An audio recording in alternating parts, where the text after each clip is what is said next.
Good morning, students. I am Kriti Sharma from Adarsh Niketan Senior Secondary School, Jhunjhunu, your SST teacher.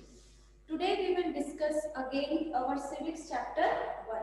कि chapter 1 को आज हम फिर से डिस्कस करेंगे चैप्टर फर्स्ट और सेकंड को, जिसके अंदर हम ये देखेंगे कि हमारे जो अभी सेकंड यूनिट टेस्ट होने वाले हैं उसमें क्वेश्चंस किस तरीके के आएंगे।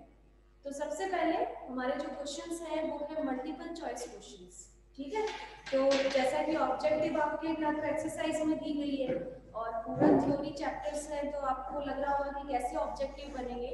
तो जो शॉर्ट क्वेश्चंस जो है वो बुक के अंदर से कहाँ से बन रहे हैं वो मैं आज आपको अंडरलाइन करूँगा।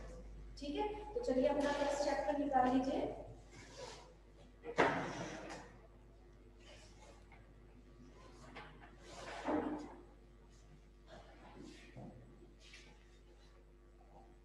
फर्स्ट चैप्टर में पेज नंबर 5 देखो आप, पेज नंबर 5।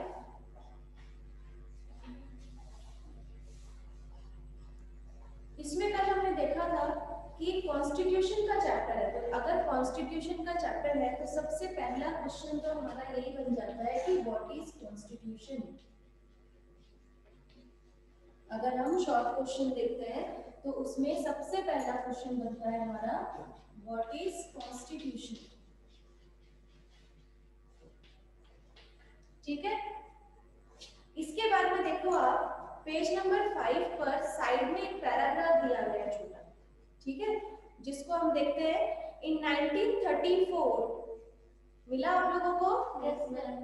देखो इसमें इन 1934 the Indian national Congress made the demand for a constituent assembly. कि देखो अब इसको अंडरलाइन कर लो। इसमें देखो एक शॉर्ट क्वेश्चन बन सकता है कि 1934 में इंडियन नेशनल कांग्रेस ने किस चीज की डिमांड की थी, तो कॉन्स्टिट्यूएंट असेंबली की डिमांड की। ठीक है, इसको आप अंडरलाइन कर लो। During the Second World War, this assertion for an independent constituent assembly formed only of Indian gained momentum, and this was convened in December 1946. कि सेकेंड वर्ल्ड वॉर के time पर जो इंडिपेंडेंट कॉन्स्टिट्यूएंट असेंबली फॉर्म की गई थी, इस formation का जो मेन एक्ट है, यानी कि ये जो फॉर्मेशन है ये बनकर कब तैयार हुआ, इन 1946, दिसंबर 1946 को। ठीक है, आप सिर्फ उस डेट को अंडरलाइन कर लो, दिसंबर 1946। The photo on page number 2 shows the members of the Constituent Assembly. Between December 1946 and November 1949, the Constituent Assembly drafted a constitution for independent India. Constitution जो है उसकी ड्राफ्टिंग कब हुई थी, बिटवीन दिसंबर 1946 टू 1949। इसको आप underline कर लो। Free to shape their destiny at last after 150 years of British rule, यानी कि ब्रिटिशर्स ने यहाँ पर इंडिया में कितने टाइम तक यहाँ रूल किया, फॉर द 150 years, 150 साल तक, 150 years तक। ये आप अंडरलाइन कर लो कि 150 years of British rule, यानी कि ब्रिटिशर्स का जो रूल था वो कितने टाइम तक था, for the 150 years। The member of the Constituent Assembly approached this task with the last great idealism that the freedom struggle had helped produce. You will read more about the work of the Constituent Assembly later in the chapter. ठीक है, इस paragraph से जो short questions बनने थे वो आपने underline कर लिए। ठीक है, दूसरा क्वेश्चन इस पेज पे क्या बन सकता है, why does a country need a constitution. कि जो कंट्री है उसमें यानी कि कॉन्स्टिट्यूशन की जरूरत क्यों है, एक कंट्री को कॉन्स्टिट्यूशन की जरूरत क्यों है। ठीक है, ये क्वेश्चन आपका एक्सरसाइज में भी है शायद, है ना, कि कॉन्स्टिट्यूशन जो है वो हमारे देश के लिए क्यों जरूरी है, तो वहां से आप उसको पढ़ सकते हो। ठीक है, नेक्स्ट हम देखेंगे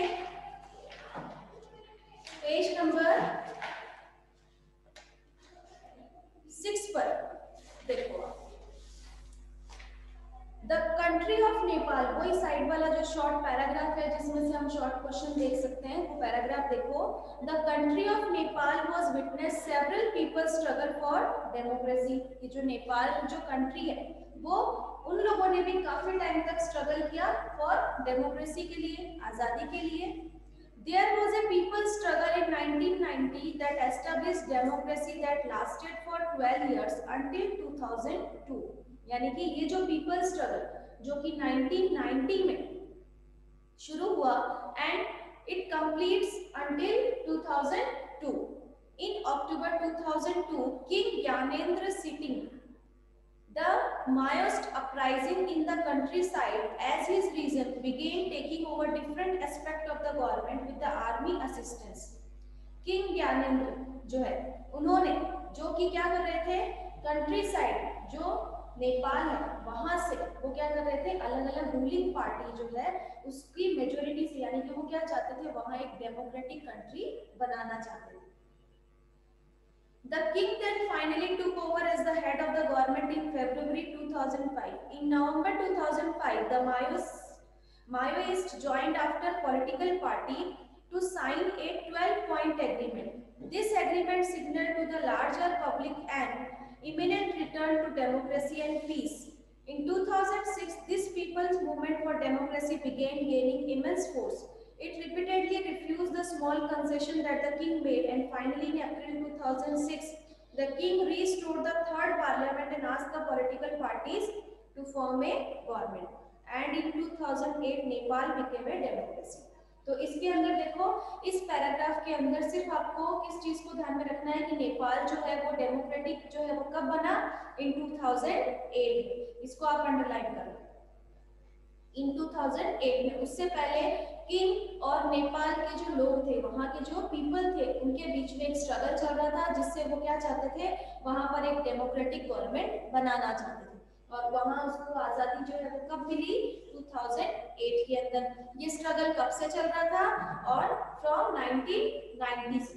सबसे पहले जो थर्ड लाइन है उसको 1990 से नेपाल स्ट्रगल जो है वो वहां शुरू हुआ और इसका कंप्लीट जो है वो कब हुआ था इन 2008 में. ये दो चीज आपको इसके अंदर अंडरलाइन करनी है. ठीक है. नेक्स्ट इसके अंदर देखो आप पेज नंबर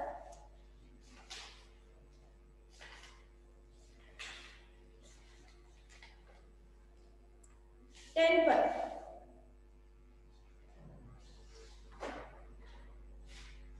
वही short paragraph. There was a extraordinary sense of unity amongst the member of the constituent assembly.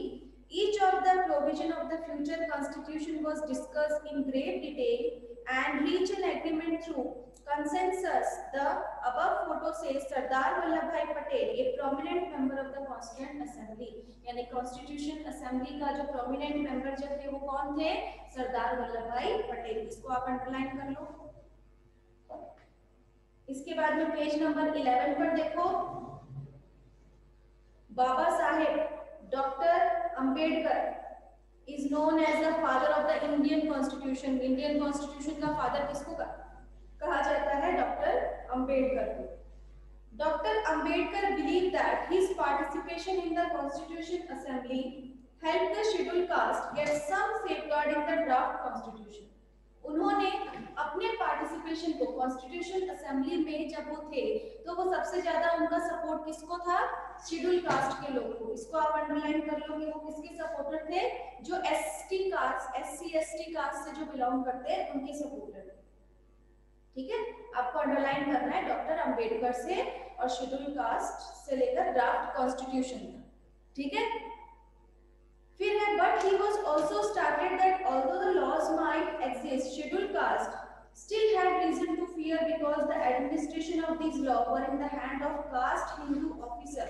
He therefore urged scheduled caste to join the government as well as the civil services. कि doctor B are Ambedkar जो कि drafting committee मतलब कि Indian constitution के जो father या जनक जिनको हम कहते हैं वो कहलाते थे, जिसके कारण जो शेड्यूल कास्ट के जो लोग थे उन लोगों को उन्होंने यानी कि सिविल सर्विसेज तक भी ज्वाइन करवाई. यानी कि हर पोस्ट में पहले क्या होता था इन कास्ट को हर अपॉर्चुनिटी दी नहीं जाती थी, उनको हर जगह अवॉइड किया जाता था. लेकिन उनके आने के बाद में उन्होंने कॉन्स्टिट्यूशन में हर फील्ड में उनको इन लोगों को क्या किया आगे लेकर आए. ठीक है. तो इसमें आपको यही चीज अंडरलाइन करनी है. फिर आ जाओ आप पेज नंबर 12 पर.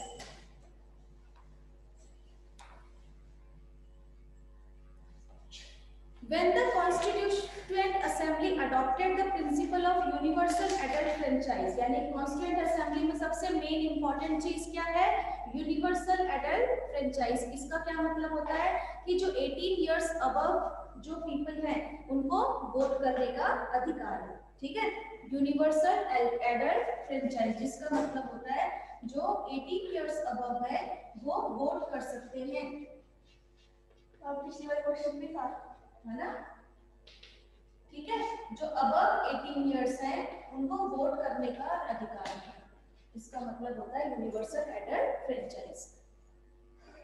Shri A.K. Iyer, a member, remarked that this was done with an evident faith in the common man and the ultimate success of democratic rule, and in the full belief that the introduction of democratic government on the basis of adult suffrage will bring enlightenment and promote the well-being, the standard of life, the comfort and the decent living of the common man। यानी कि जो 18 year above जो people है उन लोगों के अंदर हर तरह की क्वालिटीज जो है वो मानी जाती है, ये माना जाता है कि वो अब आगे गवर्नमेंट जो है हमारी कैसी होनी चाहिए, किस तरह की गवर्नमेंट होनी चाहिए, कैसा रूल होना चाहिए, किस तरह के रूल्स और रेगुलेशंस होने चाहिए, वो 18 इयर्स अबव जो पीपल है वो अच्छी तरीके से बता सकते हैं, इसीलिए इनको ये अधिकार दिया गया, ठीक है। इसके बाद में नेक्स्ट देखो आप,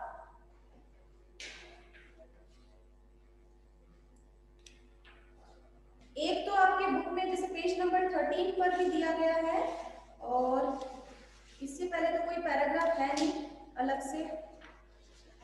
13 पर देखो नीचे ब्लू कलर में ये जो बनाया हुआ बॉक्स, इस बॉक्स के अंदर भी कुछ डेफिनेशंस दी गई है, जैसे कि सॉवरेन मींस क्या है ना। तो आपको हर छोटी छोटी चीजों को पढ़ना है।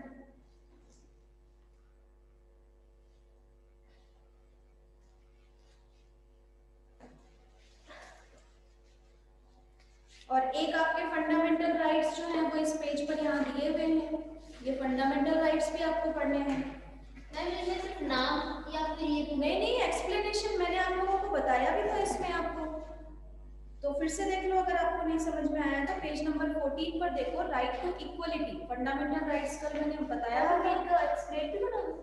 हाँ बिल्कुल, एक्सप्लेन मतलब ये नहीं है कि आपका लॉन्ग क्वेश्चन में सीधा सारे फंडामेंटल राइट्स एक साथ नहीं आते, आपको बोल देगा राइट टू फ्रीडम को आपको एक्सप्लेन करना है, या फंडामेंटल आपके जो फंडामेंटल राइट्स दिए गए हैं आपको कौन कौन से हैं वो सारे नाम लिखो और उनमें से किसी दो को एक्सप्लेन करो, इस तरीके ना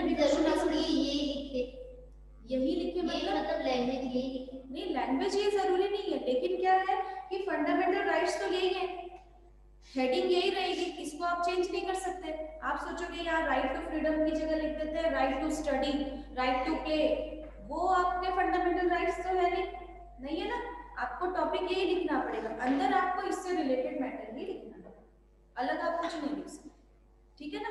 अब जैसे बुक के अंदर आपको टिक करना है तो फिर से टिक कर लो राइट टू इक्वलिटी, जिसमें ऑल पर्संस से लेकर आपको टिक करना है शॉप एक्सेट्रा तक, यहाँ तक मैंने बताया वो भी है, देखो मेरी बुक में भी टिक है वो, होटल शॉप एक्सेट्रा मिला आपको, including playground hotel shop etcetera.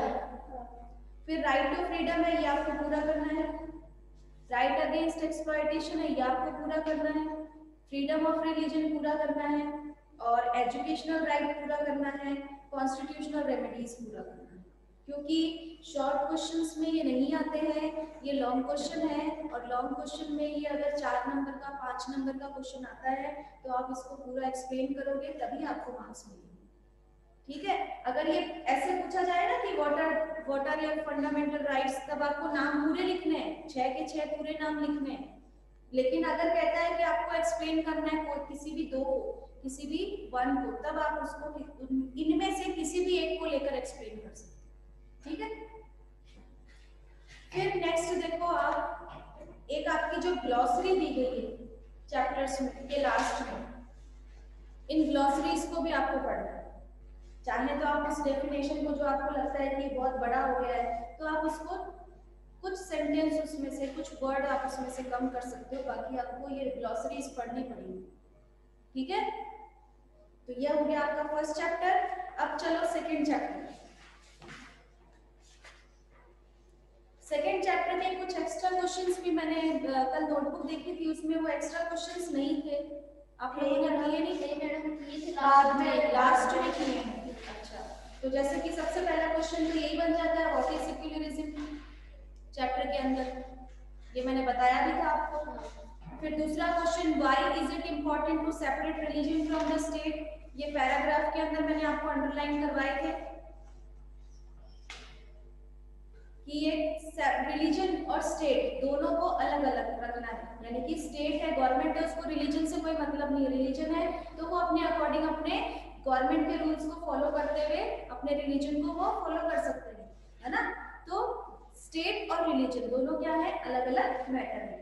तो ये क्यों है, मतलब कि इतना इम्पोर्टेंट क्यों है स्टेट और रिलीजन को अलग करना, तो इसके कुछ पॉइंट्स जो है वो देखो आप इस पैराग्राफ में टिक करो, जिसने टिक नहीं किया है।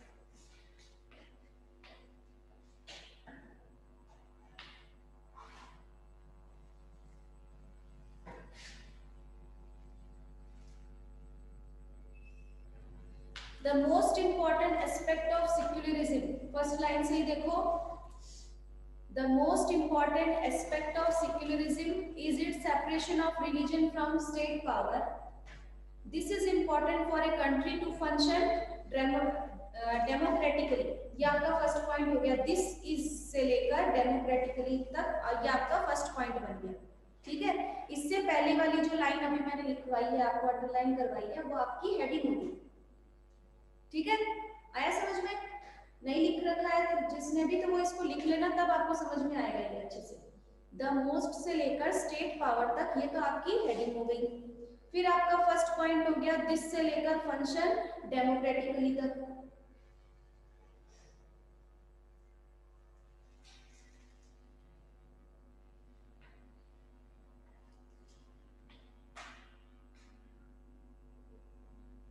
फिर almost all countries of the world will have more than one religious group living in them,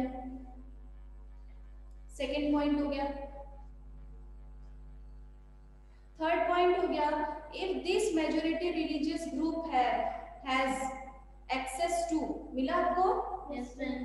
If this majority religious group has access to state power, then it could quite easily use this power and financial resources to discriminate against and persecute person of other religion तक मिला? Yes ma'am.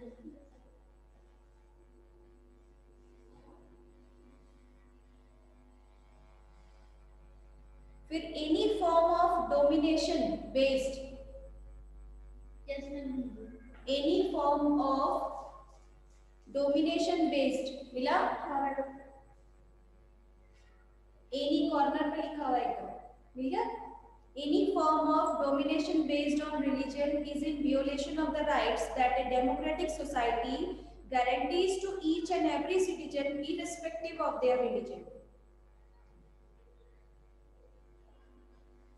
ठीक है।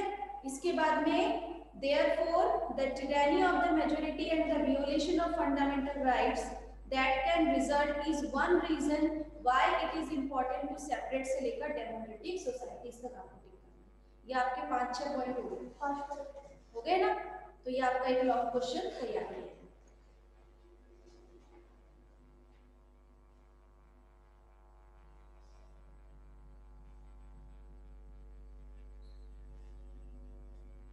एक आपका 6 point यहाँ पे भी बनेगा, another reason that it is important to separate religion from the state in democratic societies because we also need to protect the freedom of individual to exit from their religion से लेकर teaching differently तक, ये आपके 6 point बन जाएंगे, ठीक है।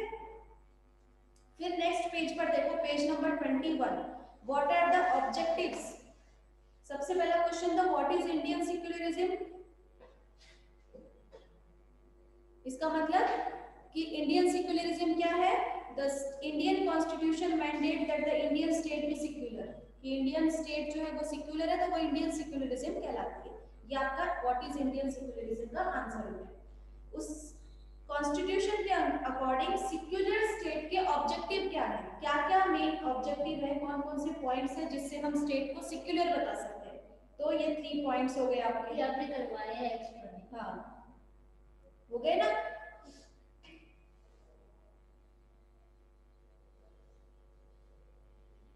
ठीक है, फिर नेक्स्ट पेज पर आ जाओ, पेज नंबर 24 पर।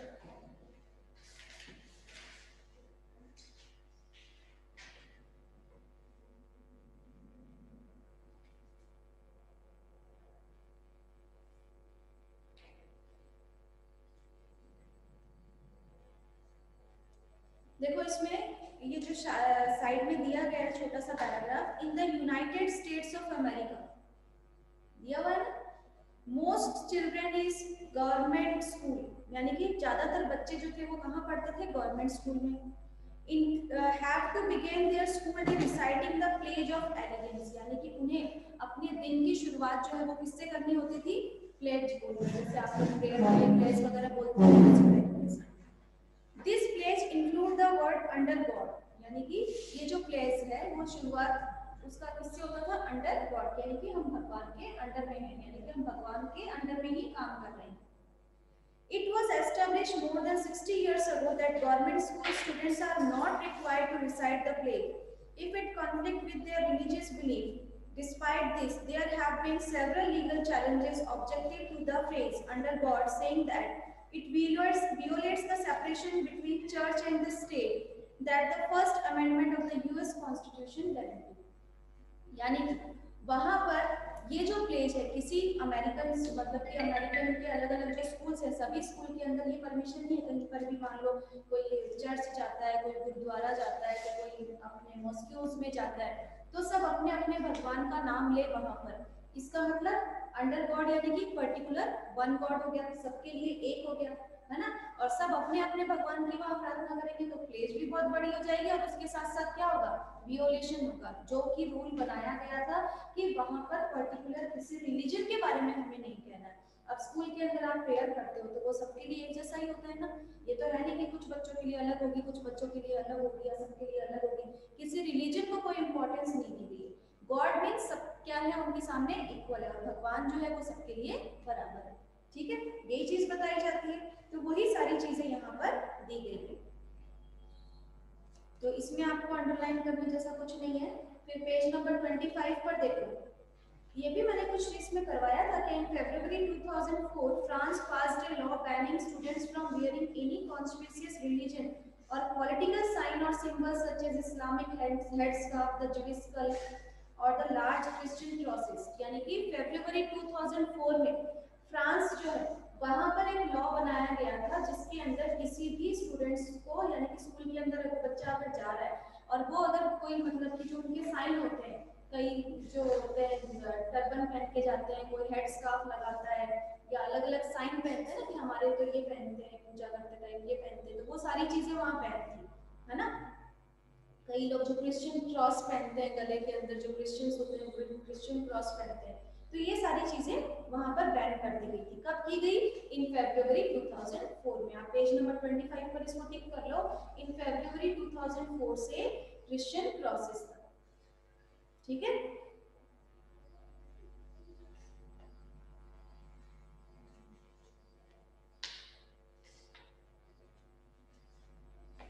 तो यहाँ पर भी आपका ये चैप्टर कंप्लीट होता है। ग्लॉसरी आपको देखनी है इसकी भी। फिर आ जाओ आप पेज चैप्टर नंबर 4 पे।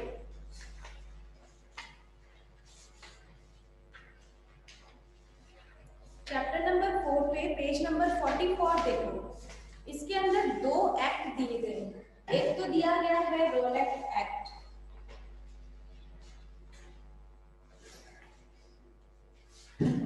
रोलेट एक्ट, और एक दिया गया है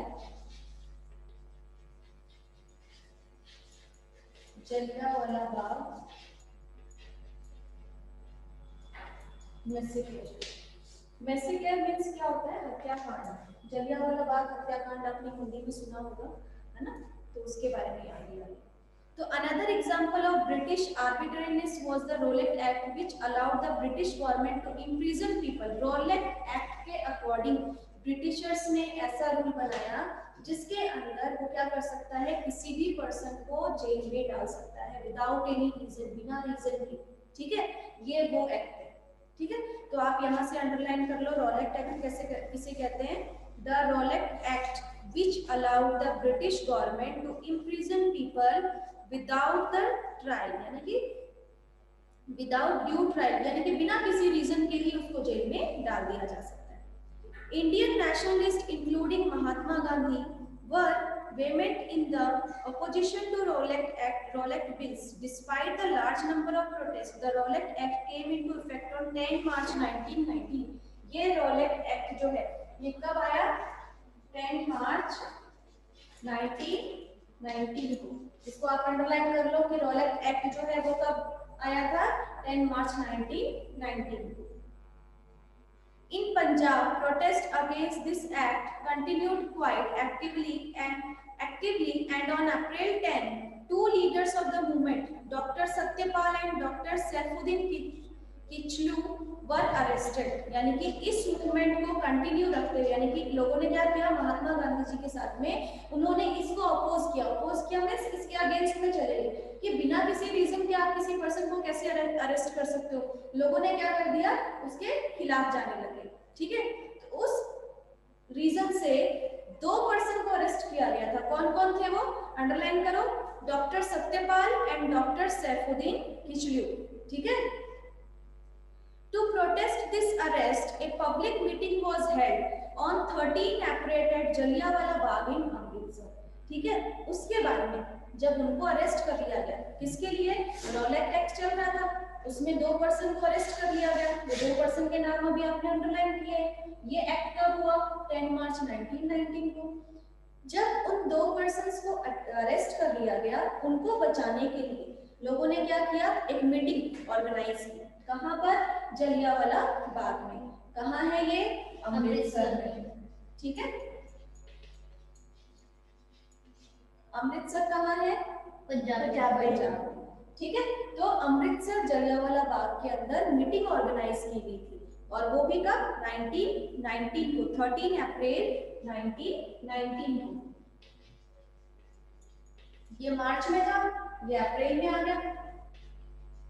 ठीक है, 1919 को। General Dyer entered the park with his troop. General Dyer जो कि एक ब्रिटिश ऑफिसर था, जलियांवाला बाग के अंदर आया। कौन आया, जनरल डायर। इसको भी आप अंडरलाइन कर लो कि क्वेश्चन आ सकता है कि किसने ऑर्डर किया था उन लोगों के ऊपर, देखो इसके बारे में हम आगे पढ़ेंगे। They close the only exit, General Dyer They closed the only exit and without giving any warning, General Dyer, इसको अंडरलाइन करो यहाँ से, General Dyer ordered the troop to fire।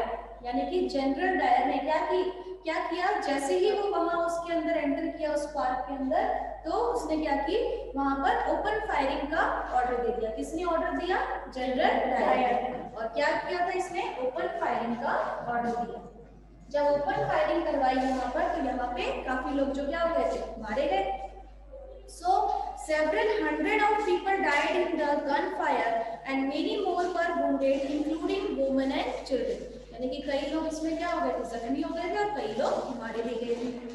This painting shows troops firing on the people during the Jallianwala Bagh incident। ठीक है, तो इसके बारे में हम कल फिर पढ़ेंगे डिटेल में। अब तक जो पढ़ाया है उसको आपको रीड करना है।